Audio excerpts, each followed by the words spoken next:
Countries out side India. ఎందుకంటే ఇండియాలో young population is huge. మన యూత్, మన కంట్రీ, మన స్టేట్ పవర్, మన కంట్రీ పవర్, మన యూత్. ఒక కంట్రీని డిస్ట్రాయ్ చేయాలంటే ఏం చేయొచ్చు? వార్ చేయొచ్చు, టెర్రరిజం చేయొచ్చు. ఇంకో ఈజీ థింగ్ ఏంటంటే యూత్ని పాడలేపితే.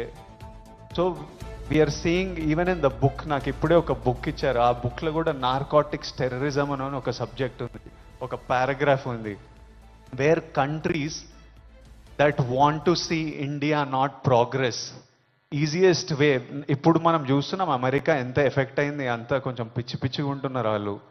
ఎందుకంటే easily you infiltrate drugs in to a system, పిల్లలు దాని మీద డిపెండెంట్ అయిపోతే ఇంకా మనకు పాత్ సక్సెస్ ఇవన్నీ ఏం, it's a chaos. We want, మనం సాలిడ్ ఉండాలి, మన కంట్రీ సాలిడ్ ఉండాలి, మనం నంబర్ 1 ఉండాలి. కరెక్టా? ఇండియా నంబర్ 1 ఉండాలంటే మనం వీటిని మన దేశం దగ్గర, మన ఫ్రెండ్స్ దగ్గర, మన ఫ్యామిలీ దగ్గర ఎక్కడ రానియకూడదు.